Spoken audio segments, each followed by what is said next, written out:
Hi, I'm Matthew Brewer. And I'm Ibrahim Abbasi. And this is Nerd News.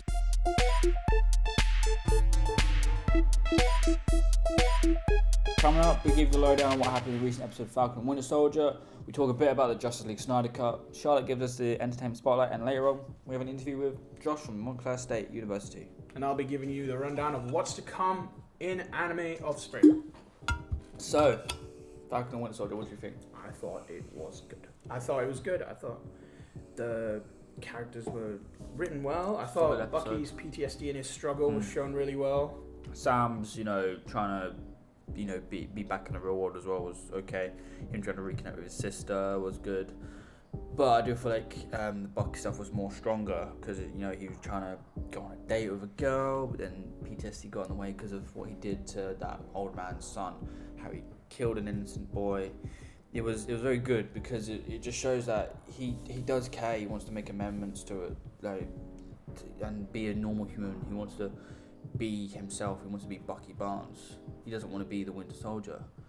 But then other than that, the other part about Sam, he also is sort of struggling because he didn't take up the mantle of Captain America. He just gave it away to a museum, and then the government just.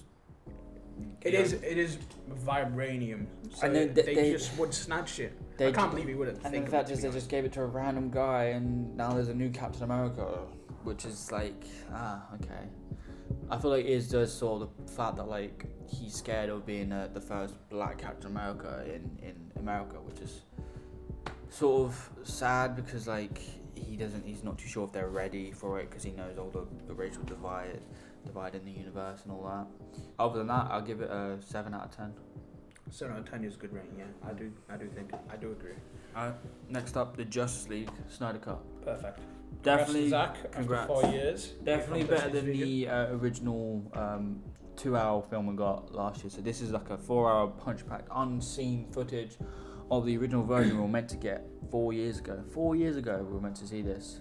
But we didn't. We didn't get to see any of this. It was absolutely butchered in the theatrical cut. They reshot, they cut, they just cut everything out. Music, everything was changed. Everything.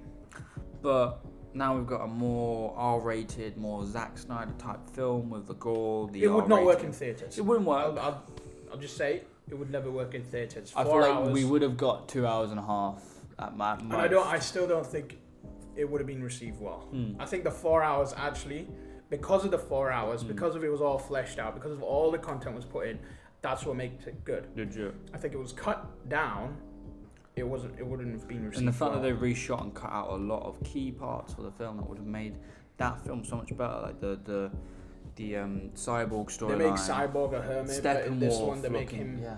an even better character. And the Steppenwolf stuff, they should have made him what he was in this film, like the strong, pure, and having him reason to get the world because he wants to please Darkseid, he wants to do all the stuff, but he just doesn't. You actually know his motive this time. And then the Flash as well, he's key to the story as well. He actually does something reasonable. He stops time and saves the rest of everyone else. But yeah. It was. I would say it's a good solid 8 out of 10. The other things was got Martian Manhunter appearing. Felt like it was a bit useless, but he's there. He's to show that he's there. The nightmare sequence. What do you think? I thought it was good. I thought it was good. Jared Leto. It's a bit 50-50, yeah. Yeah. He's the only one that came back twice to do the Joker. That's the thing. Two chances, and both were a bit. Actually, the first one, shit. I'm sorry, but it was horrible. But yeah, 8 out of 10.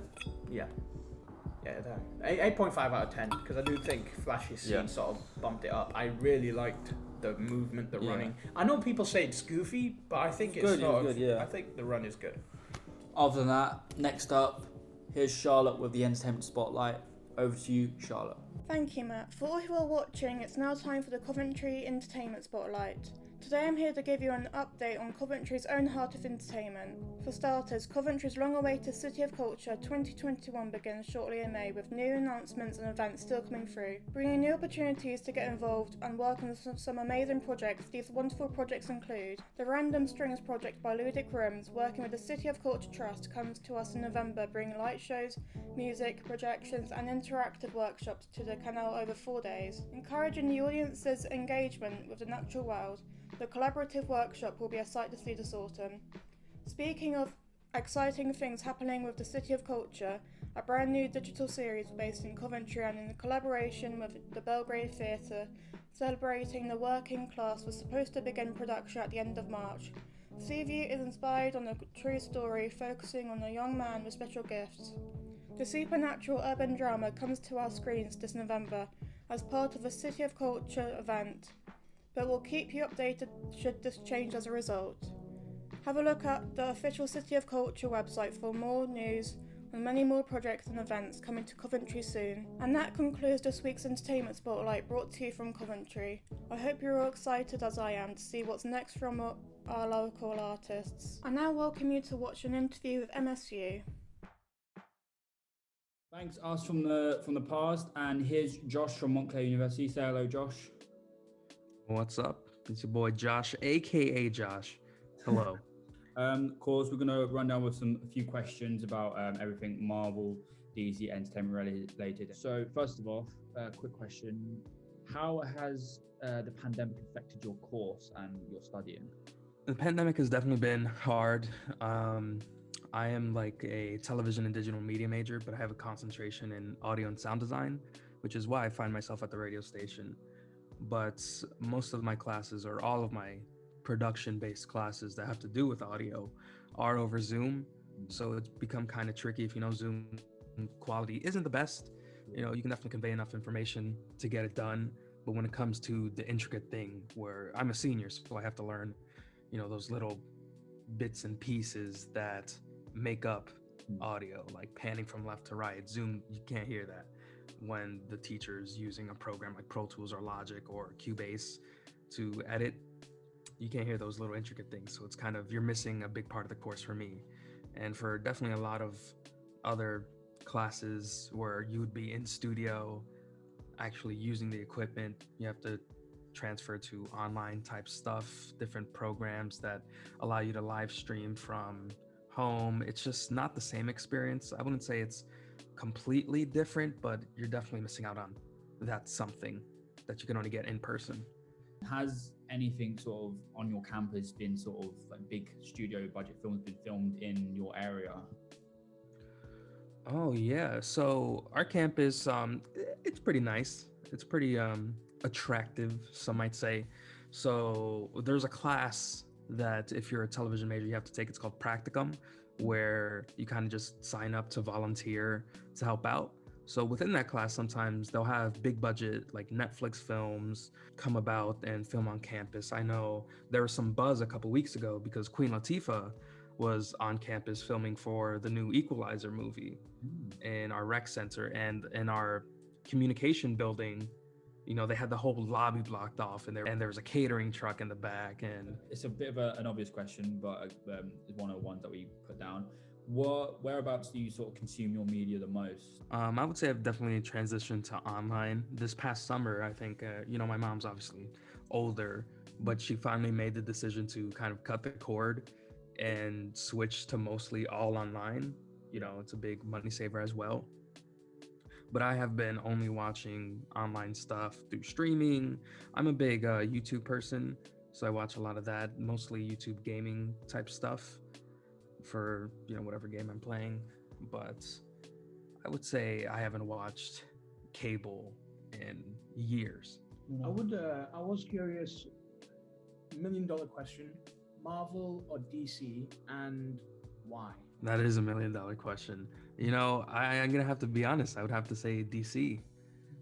Yeah. And I think there's pros and cons to both. Marvel has definitely seized that movie space, and it's pretty evident from, you know, I haven't been able to see the Snyder Cut yet because I haven't had that to free my schedule enough to sit down and enjoy it. But I remember the talk of the original cut of Justice League and how everyone felt it was rushed, and, you know, they tried to do in a couple of movies, DC tried to do in a couple of movies what Marvel had set up for years, and had 20 or so movies to do. So, but in terms of like video games, in terms of actual animated series, I definitely think DC has that edge. Yeah. Other than that, I think that Yeah, ends that's it. the interview. So we'll go back over to us in the past and we'll say thanks, Josh, for the interview. And I hope you're doing well in America. Thank you. Of course. Thanks, Abby. Thanks, Matt. It was a pleasure talking to y'all. That was a very interesting interview, wasn't it? That was, yeah. Yeah, that very was. good. Yeah. All right. Next is the very few big hits that are coming in spring of anime. First hit that's yet to come is My Hero Academia Season 5.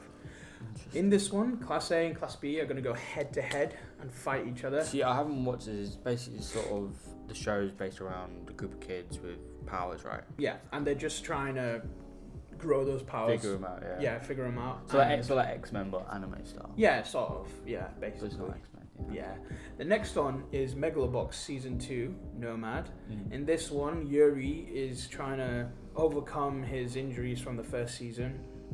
From what I've seen, I mean, actually, I've seen it. At the end of Season 1, he ends up in a wheelchair. Spoiler, but he did. Spoilers, yeah. Spoiler, but it came out like 3 years ago. You did have time to see it. But yeah, he ends up in a wheelchair.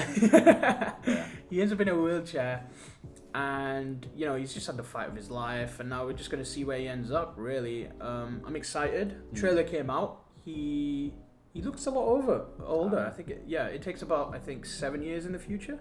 So I'm excited to see how he's gonna overcome all his disabilities and return to megaloboxing. Really, I'm excited. Really, I cannot wait because the animation and music from the first one was very unique and like it did have its own style. It's very cool. Up next was Vinland Saga Season 2. This was a surprise announcement that came out literally a month before. Yeah. Nobody had any idea it was being worked on. People were speculating, but there was no proof. But yeah, it has been announced. Vinland Saga Season 2 is coming in April. So what's this about? So Vinland Saga is about a character called Thorfinn. In Season 1, he's out for revenge. He's a bloodthirsty monster. He doesn't care. He just wants his revenge. His father's murdered in front of him as a kid, and he goes with the person who murdered his father because he doesn't want to kill him in an improper way. He wants to kill him properly in a duel. Yeah. Okay. So he grows up trying to get stronger enough to kill the man who killed his father, and he just works with his bandit group Damn. until he gets the duel he wants. Jeez. So the first one is mostly action and fighting and all that. The second one is entire tone shift. It's entire tone shift. He's older. He's trying to find who he is. He's trying to become a better person. He's trying to change. It's entirely different to the first character. And I love the character development. I have read the manga, so I'm excited to see how it's going to be with the music and everything. It is kind of good that they're, bringing these manga comic books into, actual anime, moving image. And given the type things. adaptation they deserve, the first season was spot on, except for one scene, but I give them the benefit of the doubt because everything else was done amazingly. All the characters. It was very historically accurate as well. It did do its research, which I was impressed with as well. That's good, yeah. Next one is Keanu Reeves' comic, Berserker, is getting a live this is action interesting. movie adaptation, That's cool. which he's gonna act in it and he's gonna produce it. Damn. So that's exciting. He's also doing a voice for the anime adaptation of the cool. comic. Yeah. So I'm excited to see where that other goes. than that, Yeah. Next up, the Netflix roundup. We have Dota: Dragon's Blood coming out to 25th of March. Bad Trip coming out. I'm excited for That's excited for that. Brooklyn Nine-Nine Season 7. Can't wait for that. And 8th Grade by Bo Burnham. That's about it. Yeah, that's the roundup today. And yeah, I think that's it. I've been Matthew Burrow, I've been Ibrahim Abbasi, and that this was Nerd News.